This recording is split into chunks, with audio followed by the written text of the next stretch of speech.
You are listening to the Faith Over Breakfast podcast with Pastor Eric and Pastor Andy. The following podcast is a summer replay of summer 2025. Enjoy.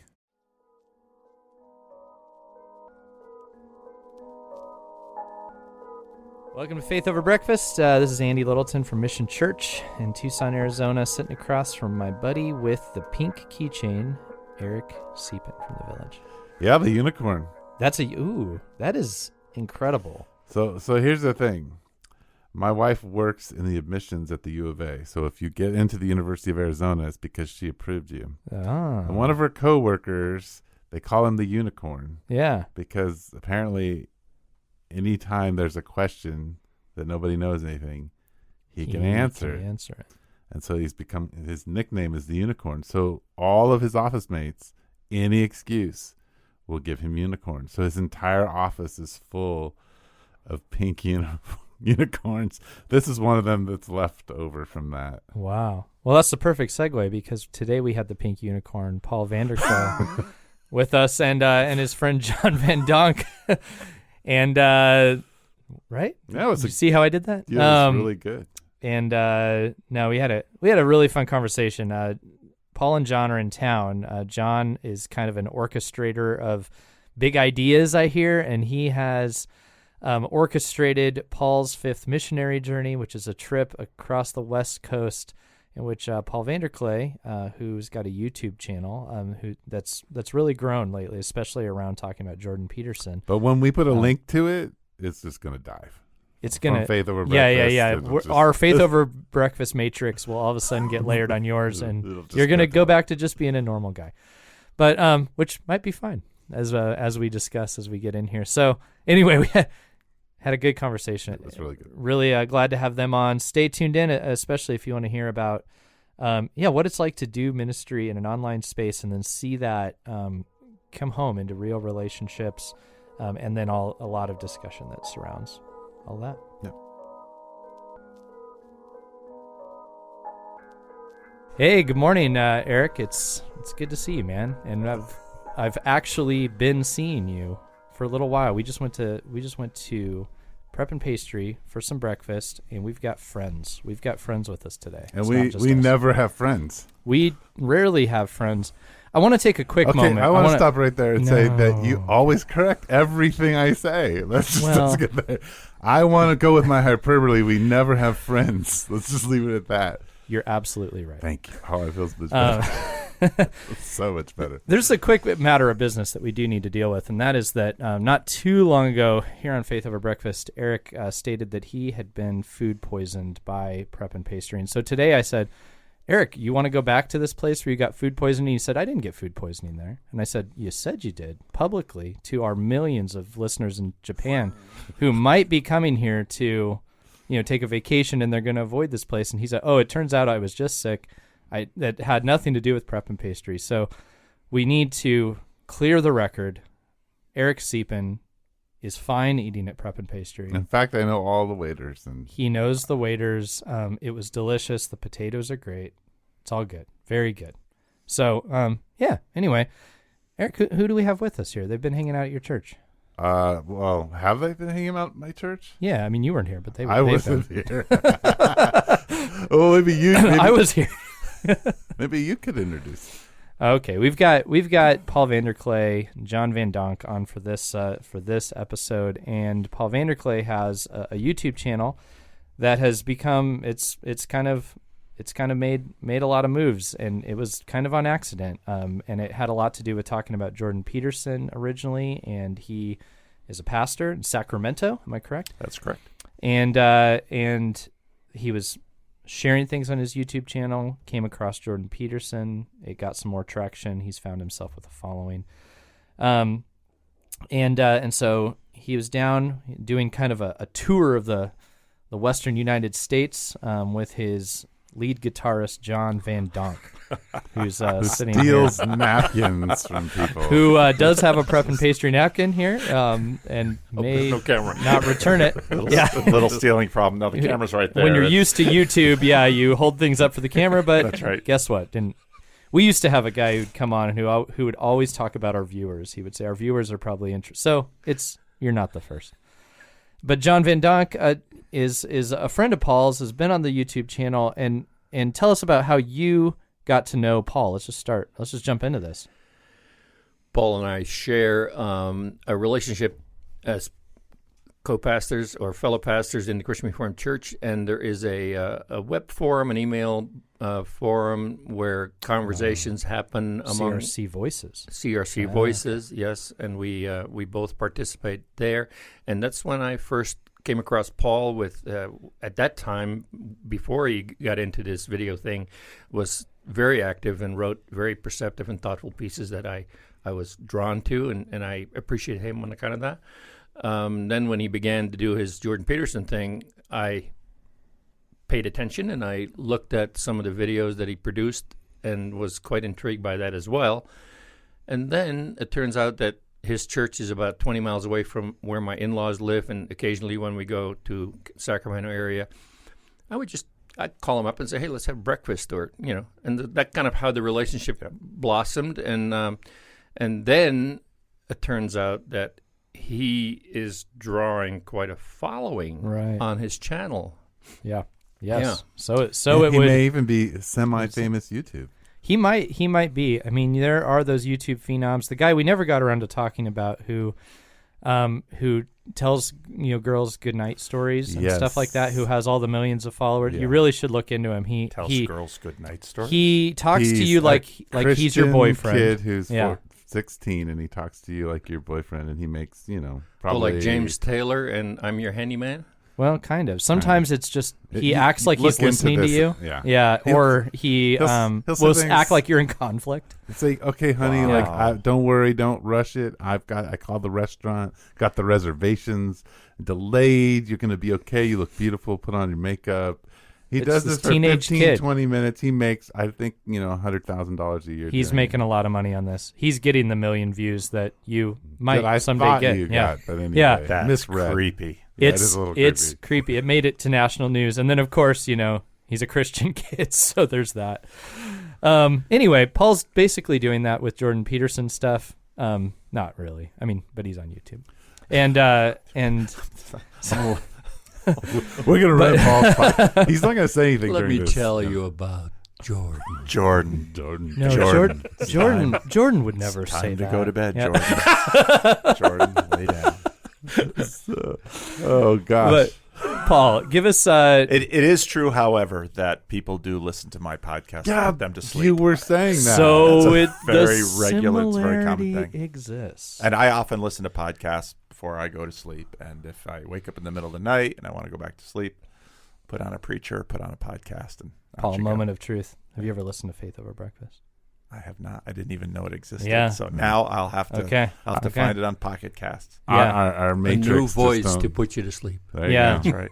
The voice of or frustrate Eric you. Seepin. So the best way to do this, Paul, is just have you kind of tell us how this all really happened. How did you get to kind of coming down here and having 35 people meet in your friend's church to listen to you talk, and they're all connected to you in some way because of this video?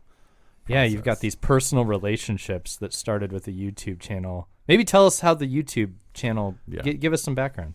So a number of years ago, I'd often thought about, I'd written on CRC Voices and I'd blogged for a number of years, and I thought about writing some books. But I looked around my congregation and I thought, if I write books, most of these people wouldn't read them. Right. And I thought, what will they do? Well, probably they watch TV.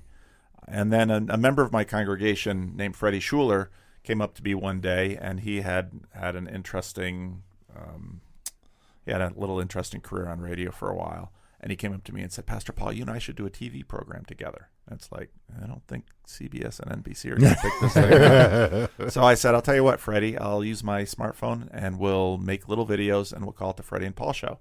And so we had the Freddie and Paul Show going for about over a year. And I had played around with YouTube a little bit. CR Christian Reformed Church Synod, which is its annual conference. I did a post-game show for Synod one year. Yeah. And so I was playing around with it, and I was playing around with how could this be used for teaching. I was reading some C.S. Lewis stuff. And then Jordan Peterson kind of came up on my radar screen. I was very interested in him. And I blogged about him, and that didn't get much response. I talked about him on Voices. That got a little bit more response. And I thought, there's something. I was reading. And this was about 2.5 years ago? This was October, November of 2017. Okay. Yeah. Okay. And I had been reading Neil Postman's Amusing Ourselves to Death Yeah. and thinking about media and thought, there's something about Jordan Peterson and YouTube. There's a reason this is happening on YouTube. Is that where he gets his majority exposure, is YouTube? That's where he blew up. So there was a bill in the Ontario legislature called C-16, and he was opposed to it. And the story goes that his wife was away one night, and often if he couldn't sleep, he'd get up and he'd write to kind of get his angst out. And he'd been playing around with YouTube too, and he'd been posting his classes online. So he thought, I'm just going to get on YouTube and I'm going to make a screed. So he makes the screed, and the next day it just gets picked up by the media, and off it goes. And that's what sort of catapults him. And he didn't mean to do that necessarily. He didn't think that was going to be his catalyzer. No, he had been doing stuff on YouTube. He had been on Ontario Public Television a number of times. He was fairly well known in Ontario. Right. Yeah. But didn't necessarily see that not for level of acceleration. Right. What though? Just for our audience, what is a screed so they know? A screed is when when you get home from work and someone cut you off in traffic and you say to your wife, I just can't stand Tucson traffic anymore, and you just, have at it. It's not against her. He just did this on this bill. Gotcha. And so then, the one day there's a protest at the university. There's always protests. And so he asked a colleague, what's this protest about? It's about you. What do you mean it's about me? And so, off he gets launched. Well, I had been seeing that people had been... So then he starts this biblical series, and I'd been reading in the comment section, reading on Reddit, that people now who had been fans of Sam Harris, had been atheists, they're now curious about the Bible. And they're kind of and some of them have been trying to visit church. And I thought, what is Jordan Peterson doing to help people know a little bit more about the Bible or to have a little bit of awareness of church? And so I thought, I can make a video. So I made a first video that nothing much happened. Then the second video, which was something like a pastor had 3 reasons why this pastor thinks Jordan Peterson is important. And that video sort of took off, and I had 15 YouTube subscribers forever. And then suddenly I had 300. And I thought, oh, that's kind of cool. And then I had 600, and I thought, this is a problem because my YouTube channel is mostly the Freddie and Paul Show. Yeah. And I don't know how the Freddie and Paul Show will play for a larger audience. And, of course, Freddie was thrilled. He was like, I told you so. That's right. They keep asking for the Pepsi endorsement, and it hasn't come yet. I said, well, Freddie, wait for the halftime show. And so it would grow and grow, and then people would begin writing to me and saying, I want to talk to you. And I'm a pastor, so, of course, I talk to people. So then I'd be having conversations. But they're not in Sacramento, so I'm having it on Skype. And then I would have a conversation with someone, and they would ask me about something that I said, and I couldn't remember. So I started recording them, and then I began noticing that the conversation I had with this guy would probably help this guy. So then I began asking people, would it be okay if I would share this conversation on my channel? And a number of people said, sure. And then people started watching the channel not only for the content I was putting out about Jordan Peterson, but also for the conversations, because they were finding other people like themselves or who at least were interesting, and they wanted to listen to that. And so that just kept growing. Then some people began wanting to talk to me just so they could get on the channel. And it's kept going since then. And then John Van Donk comes to me and says, you really got to start a meetup. Like, no, you really got to do it. And a couple of other people said the same thing. So, all right, go to meetup.com, got the thing, put it up there, and I thought, I don't know if anybody's going to come. And the first night, 12 people showed up, completely out of the blue. Total strangers. And as a pastor of a small, struggling church, you do VBS, you do all these things to just get anybody through the doors looking for a free hot dog. and here people come, and we want to talk about Christianity and the Bible and philosophy and God. And as a pastor, it was like, oh, I've been waiting for this. This for is years. what I've been looking for. Right. And all of a sudden, meetup.com. John, how'd you know about meetup.com? I had started a storytelling event in Chino. Okay. And in order to publicize that and especially give people the chance to RSVP, I used meetup.com as a publicity thing alongside of a Facebook page. And this was this church related at all? No. Just storytelling. Yeah. Yeah. And so you, because of your goal of just like sharing stories, had found meetup.com, used it, saw that it worked. As a People tool, were paying yeah. attention. Yeah. And then you are interacting with Paul, and you say, I've got an idea. And so then the people who are watching your YouTube videos start to get together. Right. So then, the emphasis was always, people would come to me and say, well, you're my pastor. I'd say, I can't be your pastor. I'm not your pastor. Huh. You need to find a local church and build relationships with not just a pastor, but with a local church, because it's in the face-to-face interaction that a lot of the things that you want for your life, you will actually find. You're not really going to get them on YouTube. YouTube is fine, but it's not really a relationship. Right. So you said something that what intrigued you first is what's this connection that Jordan Peterson is making to help people move towards the place of like, I'd like to check out a church. I'd like to begin to investigate what the Bible is saying. What do you think he tapped into? What is it that you... That's a big question. I think this gets really wonky fast. I think over long periods of time, our perception of what we mean by this word God has changed significantly. And Jordan Peterson reinvigorated in people's imagination an ancient idea of God that made sense to them. And Jordan, I saw this when Jordan was having a conversation with Sam Harris, and it became very clear that Jordan's idea of God and Sam Harris's, famous atheist, his idea of God that he had been complaining about, they're talking about two different things. And so Jordan suddenly reignites in people's imagination what has sort of been built into our language about what God is. Yeah. And that then starts them down a road of asking questions. And now they're reading Dostoevsky, they're reading Nietzsche, they're reading Piaget, they're reading Jung, and they're beginning to understand that the story that is in my head, which is in many ways me, because our stories don't age the way our bodies do, that story is intersecting with bigger stories around us. And my philosophy has always been, what do pastors do? Pastors are curators and improvers of stories. And so Jordan was, he was off on his status rocket, and he couldn't talk to all of these people. Right. And I thought, I'm a small church pastor. I'm now having more conversations with people, the likes of which I would go months without and longing for. And so what do I want for them? I want them to be able to be in a spot where they can continue to have these conversations. And even when a channel gets up to a certain size, I can't talk to all these people. Right. So they need to talk to one another and doing meetups, and with a Discord server, which is a way for people to find each other. And then we have some other YouTube channels that's sort of happened after mine, because I said, okay, once we've had two conversations, that's it on the channel for now, at least. And you got to talk to each other. So I think a thing that when I think about the Village has had a very online, in my version of things, the Village has had much more of an online presence, discussion online, sharing stuff online. With our church, I frankly was so intent on there needing to be the personal layer of experience that we even kind of hid our sermons in the website, where you don't go to our website and come across sermons. And we've kind of rethought that. So we've started a church podcast, and because we've started to go, you know what?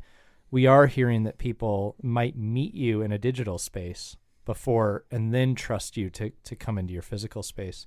So this is a little bit of a new, idea for me, because I hear this. I obviously believe what you're saying, and I'm seeing the evidence of it. But at the same time, there's a part of me that goes, really? People are watching a YouTube video, and then they're going on to basically what I would have called a chat room of some form.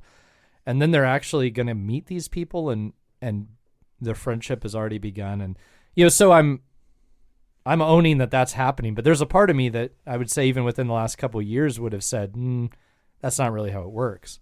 Of course. Well, perhaps it helps to differentiate between, do they seek this connection in the flesh Yeah. at a church or in a group, a neutral group. Yeah. And so I think that the neutral group, the meetup group, is kind of like the stepping stone Yes. to the possibility that they might reconsider church. But in the meantime, it is a way to be together. And I'd read a thing that Tim Keller had written about like a 7-story building, and the 7th story was actually coming and worshiping God in a church. And so there's the entry-level floor and then the different things that somebody might travel through. And he doesn't talk about meetups, but it feels like that kind of neutral spaces. Yep. Neutral spaces where people can build relationships and where a Christian could be to meet folks and to just be a good friend and colleague and so on and so forth. I call it generous hospitality. Yeah. You were saying that. John, so could you tell us like what happens at a meetup? Like what would it look like if I were going to go? What would I be expecting, and what kind of experience might I have? Well, to clarify, every meetup is different because sure it is its own thing, and people come there to do quilting and to have a bicycle group or a book reading or whatever. And they're self-proclaimed. Your meetup. Yeah, no. In my meetup, and I have actually very much followed the model that we established at the very first time when we were together. Okay, why don't you all introduce yourself and say something about how you first came across Jordan Peterson and what difference has that made in your life one way or the other. And the interesting thing is that it varies from group to group, I'm pretty sure, because some people come there very much for the ethereal experience, the discussion of intellectual ideas. My own meetup group quickly evolved into, when it became clear that it was a safe place to talk about things you've been thinking about. And then pretty soon it goes down into the things you've been thinking about when you lay awake at night. And then it becomes the things you're thinking about in relation to your actual life. And so it became very personal very quickly. So in my meetup group, and I'm pretty sure that it does scare away a few people, but in my meetup group, there's a lot of very personal conversation going on about, okay, well, what does it actually mean to sort yourself out, which is a Jordan Peterson slogan. And how does that take shape in my everyday life? So now maybe Paul can speak more clearly to what happens at his meetup, because I'm sure that his meetup group is different from mine. So, in our meetup group, we started the same way. We start with introductions. One of the things that struck me is that now, in over 2 years of doing this, we've only had one meeting. We meet once or twice a month when we haven't had a brand new person in. That's amazing, yeah. Which was really shocking to me. Obviously, for the regulars, the relationships deepen. Other people come maybe once and done. Some people come and then 3 months later they come back. In our group, there are some people who seem particularly gifted at finding interesting topics to begin. We often use the introductory circle to let people talk a little bit, to just get a sense of why they're there. What have you come here for? What do you need from this meeting? And then if we can, we'll usually break up into groups of 5 or 10 so that the conversation isn't too large, and we just get people talking. And if you can steward the conversation, people can often find what they need from the evening.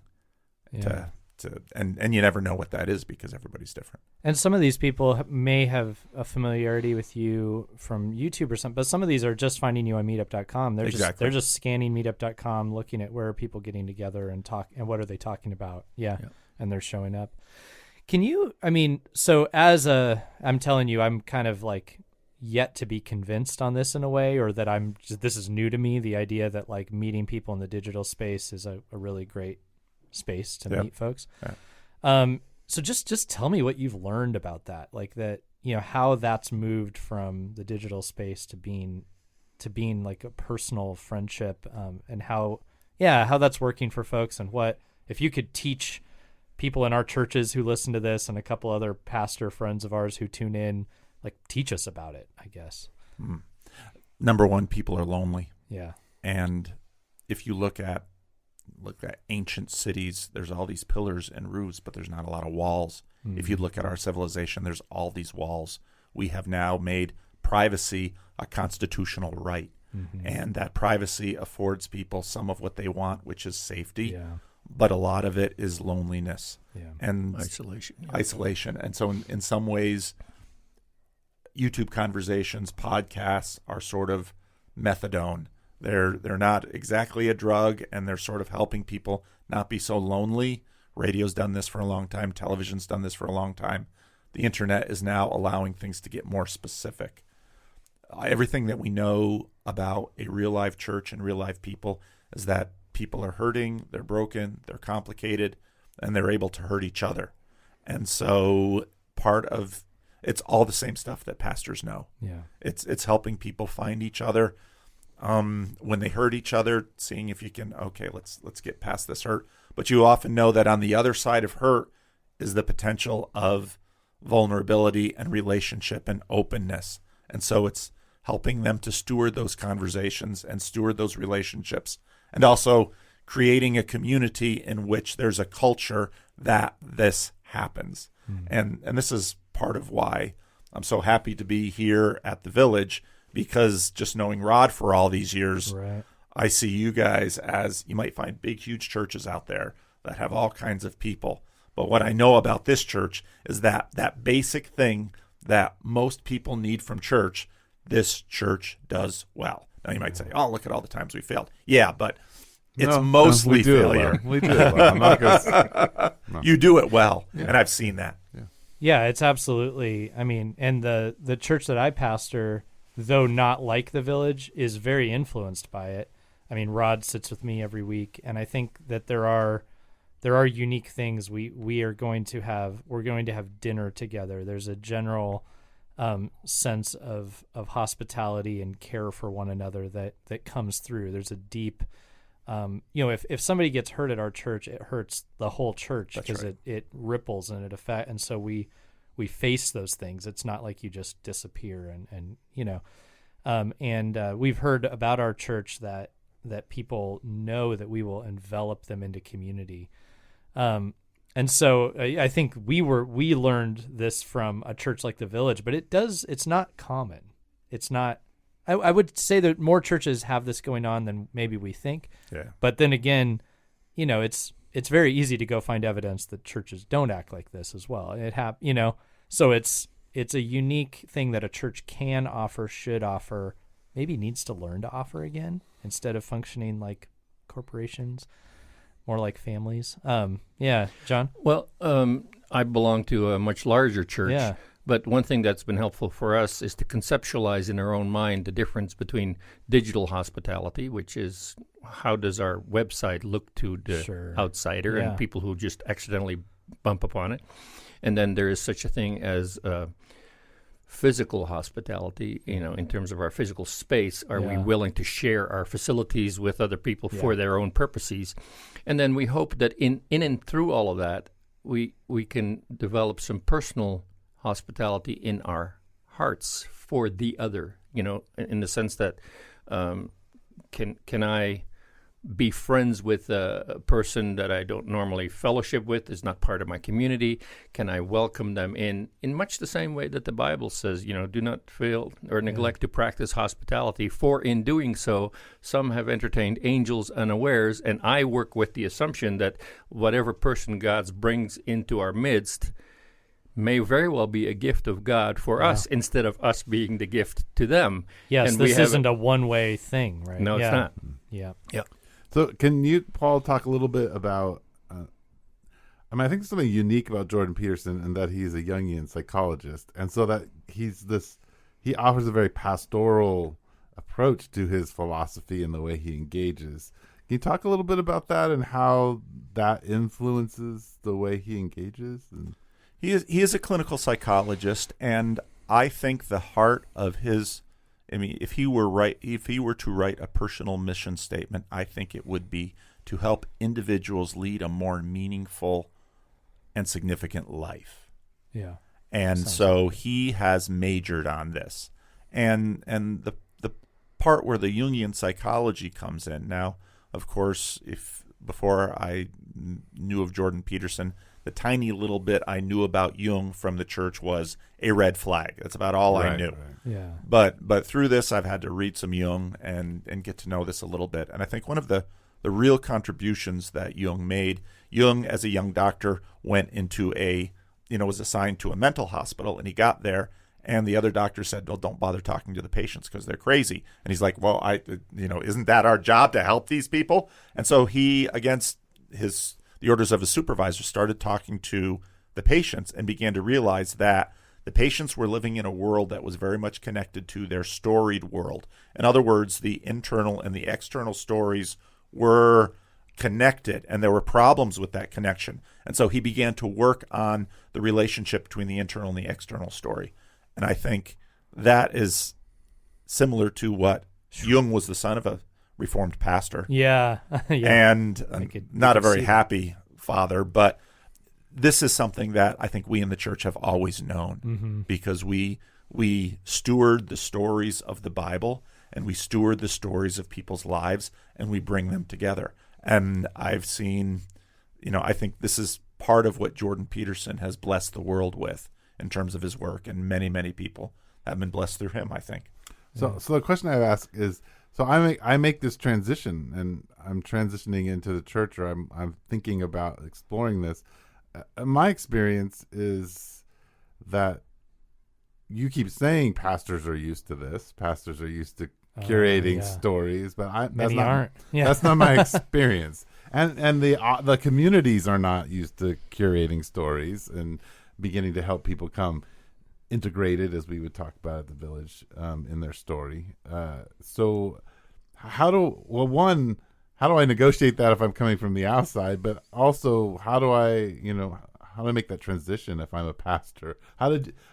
Were there transitions for you as you began to engage more and more with people who you were starving to have a conversation with?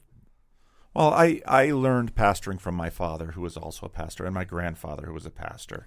And a lot of what happened in the church in the 80s and 90s, and that began earlier, was America. A church attendance reached its height during the Cold War, and during that drop-off, a lot of people thought, we have to get people back into church, and so church became a big business and adopted the practices of modern business. And I'm not going to say that's totally wrong, but along the way, people became widgets. Sure. If you read C.S. Lewis has a wonderful essay on membership.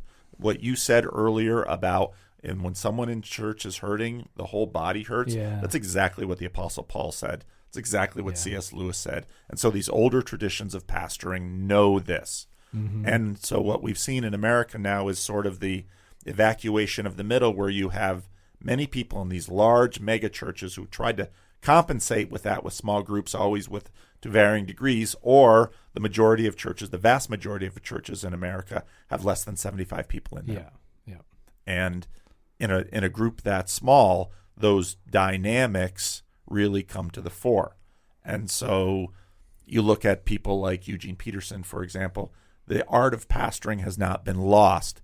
It's sort of been overshadowed by church as big business. But I think part of what we've seen in the last 20 years is that there's been a real pushback against that, because, it's okay to be a member of Costco, but if my church is like Costco, there's a problem. Yeah. And I think people... I observe that there is a group of folks, and I want to say younger, but that's not true. It's older and younger, who are definitely, looking for that type of church where there's a real connect. And maybe I should say that type of anything, right? Like whether, so it would be, is there a meetup somewhere? Is there something where I can have this like be known and belong? And then there's a group of folks who are still, though they may long for that, it's very risky and are kind of going, the Costco thing, it's not really checking all the boxes, but it's safer. Yep. Because I don't have to put it all on the line. And then if they hurt me, it's easy to walk away.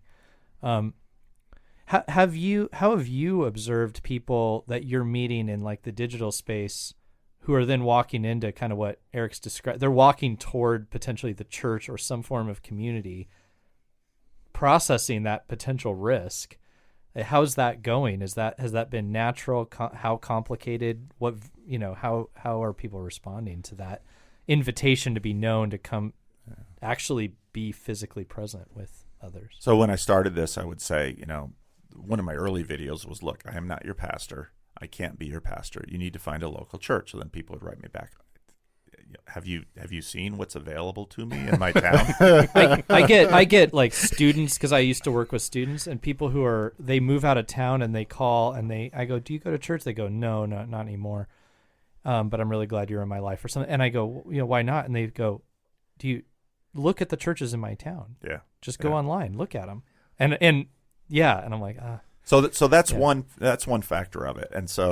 And that's where I really do understand the need for meetups and YouTube and all of this, because things aren't necessarily available. But there's also the other piece, which is people imagine that what they've seen in television stories and the movies, within 45 minutes or an hour or 2 hours, that suddenly their issues will be resolved and they'll have this, epiphany experience. And I would say, no, it might take a decade for you to appreciate some of this fruit. Yeah. Now, if they had a fundamentally agrarian perspective, they would understand that things take time to grow. Yeah. But in our technological culture, people imagine, I'm going to go to church. Switches that get flipped. And in fact, churches have gone to, we're going to use big sound, big names, polished sermons to affect an experience in that moment, and people will walk out of that church with a glow. Now, what they confuse that glow with is actually personal and relational growth, which means that, okay, so you've got difficulties in your marriage. Well, generally speaking, after 6 or 10 years, things get better. They're like, 6 or 10 years? Right. Yeah, 6 or 10 years. Yeah. And the same with church. Yeah. I was hoping that you would, a week or two, you would fix this up. No, that's not the way it goes. And it's I think super frustrating. I mean, I talk to people in our context who maybe they grew up in church or something, but they got out of college and they went and they found somewhere where they got the goosebumps. Yeah. And then they realized they did something that they thought they weren't capable of, some sin or whatever, and they went, well, crap. I thought I had fixed that. I thought right. I found a community. I felt the Holy Spirit. I thought we were done. And then maybe this isn't all real after all. And so I think that there's a part of you guys at the meetup last night were talking about people's deconstruction stories. And I think what's sent a lot of people spiraling that direction is the fact that they're going, this doesn't feel like it's working. I tried it. It didn't feel like it's working. There's a lot of reasons, but that's one I hear a lot. And I feel like what we promise to people is really important. So we tend to talk in our church a lot about long game disciplines. This is going to be hard. We just preached the other day about Jesus basically tried to dissuade people from following him from time to time, because he said, this isn't, look, are you going to be like the builder who kind of does this for half the time and then walks away and everybody laughs at you because you look dumb? Think about it. He wasn't going, hey, just come in, feel the power. He didn't talk like that. Yeah. And his disciples walked with him for 3 years and then discovered that they didn't get it most of that time, and that had to be frustrating. But that's the story we've been given, is one of time, pain, slow growth, seeds that grow into trees in which all the birds can rest. That takes decades, right? Yep. That's the kind of speech the Bible invites. So, Paul, I have two questions. One, where do you think you are in this technology? Because this is actually something relatively new. There's not tons of pastors critiquing Jordan Peterson on YouTube, right? Which is why you're here, is because there weren't tons of them. Yeah. Right. So that's one. And then where are you in the process, maybe in the sense of, how long do I want to do this? Is this, because at some point are you going to want to continue, or do you want to do something different? Or so the technology and then you. The technology is new, and I don't think we have any idea what this is really doing, and that part is scary. When I started blogging, I made the decision that I was going to do this if I found it worthwhile for me, and that's the same way with my videos. One of my second or third video, I said, I might stop doing this tomorrow, and people are like, no, don't do that. But I do this because many of my monologue videos, as I call them, not the conversations, but the monologues, are just me thinking out loud, because I need to think through things. And so that's what I did on Voices. That's what I did on my blog. And I found I can do that on YouTube. And what's really cool is that it invites a community of reflection and conversation, which is enormously helpful to me, because I can't think of everything. I get lots of things wrong. And so then in the comment section, in conversations with people, I learn a tremendous amount over the last 2 years have been some of the most fruitful learning experiences of my life. So, yes, I do this because it helps people, but I also do this because it helps me. And if it didn't do that, I couldn't keep doing it. So do you think part of the popularity of your show or your, whatever you want to call it, your channel, is partly like the gray beard, the fatherly kind of thing that you offer to people looking for a father, looking for someone to build a foundation for them, give them a place to engage in something more complex and meaningful? I was just thinking on those same lines, like, here are the two of you who are with us, and we don't have viewers, so they hear your voices. But these aren't. Yeah, we have one viewer. Hi, Job. But you're used to having the technological conversation with some young 20-something who knows all the algorithms, and that's not you guys. I mean, you're the older guys who are kind of like walking into this after long ministry careers in a way. And so, how is your age factored into like how this has gone for you and maybe helped establish it? And then, how are you understanding that, having had seen a lot of different types of media in your lifetime? And I would like to speak to this small piece of it, and that is that I've been around long enough to have personally experienced the kind of deconstruction and alienation and loneliness and feeling like you're on the periphery of something. Yeah. And then to find ways of framing that and formulating that in such a way that other people can identify with it, that has been helpful for me in recognizing the need for such venues or strategies or whatever. It's mostly out of a pretty existential awareness of the kind of thing we've been talking about here. So that's one piece of it. Yeah, I had to be old enough to be able to process that over time. Yeah, so it was like at this age you were ready to enter into those type of conversations. I think I'm old enough to have seen myself fail at so many things in life. Yeah, I mean, isn't that that's such a very liberating? It's such a credential. Yeah. Well, someone comes into my church. It's funny. Oh, you've got a YouTube channel. Your church must be. Why don't you visit my church? Why don't you take a look at the people? Why don't you see what a dramatic failure I have been as a pastor and a church leader in many, many ways. My father, I consider him to have had a tremendously successful ministry, but his, according to many of the standards of this world, he was a failure. Right. But it's in these failures that you learn wisdom, patience, all of the really deep, important fruit. And here's the thing: you go out and talk to people, and if you can get past the reputational show and get them to admit, I've failed in my marriage, I've failed with my children, I've failed in my career. I failed as a child. I failed as a parent. I mean, it's just all over the place. We fail all the time.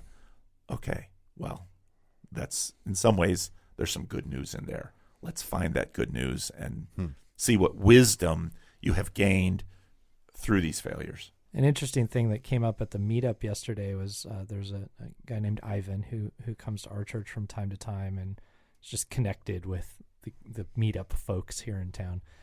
And he has this reputation for gathering people. And so I didn't ask him the question during our time, but I went to him after. I said, how you have that reputation, how did you get it? And his answer to that was, there were a lot of parts, but one part was, he said, I think people want to know they can be vulnerable. So basically, sometimes I go first and I talk about something I feel vulnerable about. And so they know it, that I'm okay with it. And then they can do it too. And then they want to be around because they know it's okay. And I wonder if something that you've done, even in taking that posture, because there's probably the YouTube phenom who's out there who has they know everything, right? And they gather a certain group of people that feel secure because they hear somebody that feels confident. That doesn't seem like your persona that you've put. I mean, from what I've listened to, that's not you. You're in process. You're figuring things out. You've failed. And I wonder if the flip side of that is that some people go, you know what, that feels more like my life. I can relate to that. And so then that's the kind of person I might actually want to meet or chat with offline, or, get to know, is somebody who was vulnerable enough to start and to show me their vulnerability, because now I know it's safe. Yeah. I don't know. I wonder if that is part of it. Well, and I think that the other people that present an image or a persona that they have it all figured out, they will draw a different kind of audience. Yeah. And maybe that is that for such a time as that is maybe what they need. But we're not always there. And right. So Paul, I asked one more question. It just, not to turn this really spiritual, but what you're doing is moving the kingdom of God forward by taking it to ground that it wasn't, right? Yeah. And translating it for people. So it is a very frontline kind of experience. So for you personally, over the last 2 years, where's the discouragement been? Where do you feel like the enemy has attacked you? Like what's that looked like for you as you've gone through this over the last 2 years? Well, we all have insecurities. So there are times when I try not to listen to my own videos, because if I did, I would probably delete the channel. And so no, I get discouraged. There are times when I think, what am I doing? This is insane. And, one would have imagined, 1,000 people listen to the rough draft of my Sunday sermon, and then 35, 40 people are there to actually hear it. I mean, how crazy is that? And when this started, people were like, oh, your church is going to fill up with people. Now, really, one guy is there. And apart from the meetup is going well. And so then somebody asked at the meetup once, what happens when more people come to the meetup than are coming to the church service? I says, well, I'll worry about that when that happens. But that does happen sometimes. So that calls into question, like, what is your church exactly? Exactly. Yeah. Well, and what am I doing? And if someone, I don't get things right. I say things wrong. Sometimes I say things dangerously wrong, and then I think that's on me. So, but if you're a loser, it's like, well, what do I got?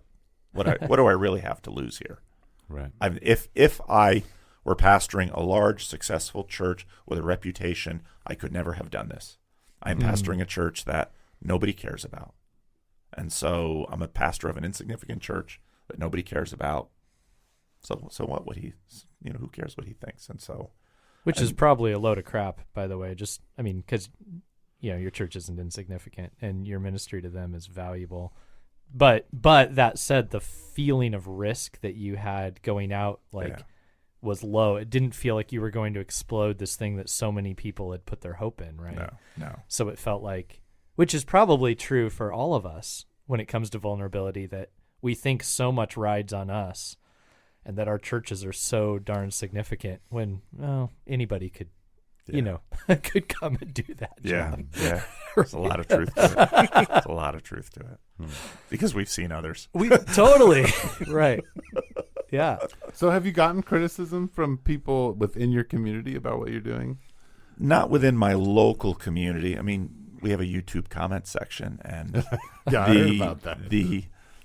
Almost regularly, some of the fiercest critics are the Christians. That's interesting. That's actually and totally. Kanye West is saying the same thing at the moment. What are you? Good company. What are you? What is just the came in my head, popped in my head that you get from Christians? Oh, don't push hard enough. I don't push hard enough. That's something. Immediately okay. I would get letters from people that would say, you had this person on your channel and that was your chance. My chance to what? To make them a Christian? I'm a Calvinist. I don't believe I make Christians. I believe the Holy Spirit does that. So that's a very helpful thing about Calvinism. That's a helpful thing. But no, my theology is wrong. Sure. I'm talking more about Jordan Peterson than Jesus. I'd say, well, go to my church channel. We don't talk about Jordan Peterson there. We talk about Jesus. But maybe that may be the problem. No. Yeah. which frankly, like, oh, and I get in trouble. Which frankly, like, to me, I'm like, yes, these are, if you're getting those criticisms, like, you are doing something worth doing, because sort of sounds like what Jesus heard, what are you doing at these people's homes? And, and they're not changing, they're not entering into the temple. Like, so what a waste, and I don't know, to me, that's like, and hearing it is one thing, but man, from the outside, it's like that you're onto something. If you're hearing that from Christians, like, because there's always been the faction of the church that didn't get Jesus, and or they're in a growth process themselves where they're just nervous and afraid of what could be lost if we don't say all the right things. And man, if you're hearing that from them, you're moving. Well, and then so the criticism's one side, and the other side is and a phrase I got from Pastor Rod, which is the clapping gods. Yes, and that is in many ways even more dangerous. Yes, yeah, because I can begin to believe your accolades. Yeah. That's right. Paul, I take that back about you being like Jesus. Well, thank you. He's going to start shopping for his cape.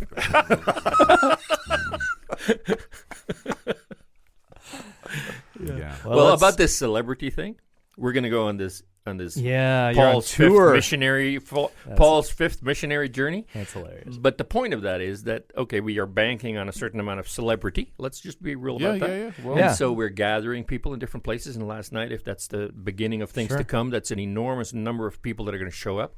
However, we also already have a few years under our belt where we know that Paul shows up and the meetup is well attended and there's a lot of people there.